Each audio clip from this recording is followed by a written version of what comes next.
এর বাড়িতে পুলিশ জিজ্ঞাসাবাদ অর্জুন সিংকে। হাইকোর্টের নির্দেশে সিট গঠনের তদন্তেও শুরু।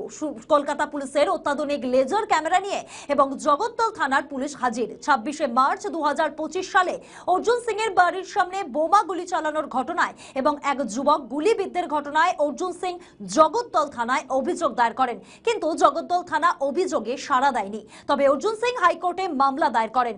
8 মাস পর হাইকোর্ট নির্দেশ দেয় ব্যারাকপুর পুলিশ কমিশনারকে এই ঘটনায় সিট গঠনের জন্য।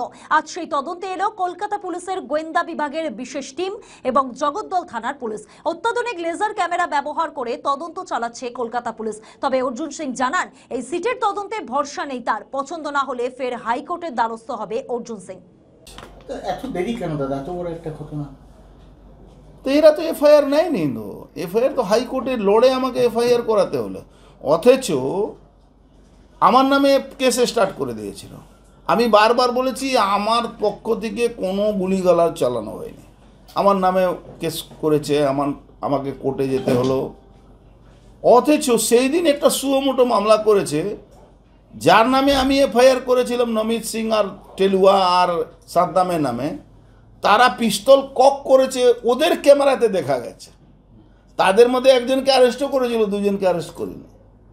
মানে কীরকম একটা সরকার চলছে, কীরকম একটা পুলিশের সিস্টেম চলছে ভাবুন। আমি বলছি এরা গুলি চালিয়েছে, নিজের গুলিতে লেগেছে, আবার ওরা বলছে আমি নাকি চালিয়েছিলাম। এবার তখন ইনকোয়ারি করার পরে দেখছে আমার তো কোথাও নেই, কোনো এভিডেন্স নেই, সিসিটিভিতেও নেই, এভিডেন্সও নেই।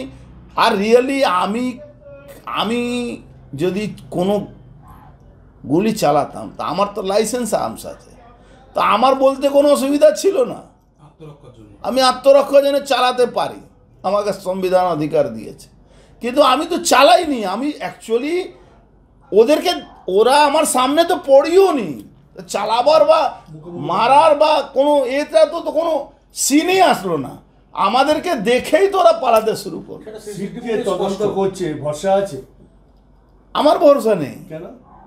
আমি তো আবার হাইকোর্টে যাব, এদের যা রিপোর্ট পাঠাবে আমি বলবো এদের এই পুলিশ স্টেট পুলিশের সিটের উপরে আমার কোনো ভরসা নেই। আমি হাইকোর্ট দ্বারস্থ হবে, বলবো এখানে সিবিআইকে বা এনআইএকেও ইনভলভ করা হোক।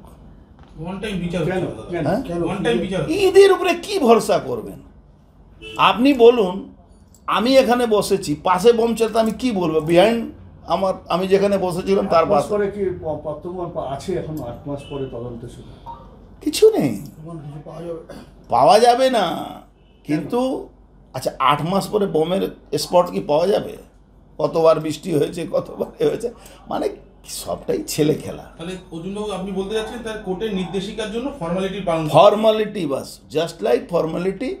প্রথম দিন থেকে যদি আমি এফআইআর যেটা করেছিলাম যদি তার তদন্ত হতো তাহলে এরা অ্যারেস্ট হতো, কিন্তু আমাকে এখন বাধ্য হয়ে এই মামলার মধ্যে কোর্টের অর্ডারে রিভাইজ করার জন্য আমাকে কোর্টে বলতে হবে কি এটা শুধু এদের উপরে ভরসা না করে সেন্ট্রাল এজেন্সিকেও দেওয়া উচিত, বিশেষ করে এনআইএকে, যখন বম চলেছে এনআইএকে দেওয়া উচিত।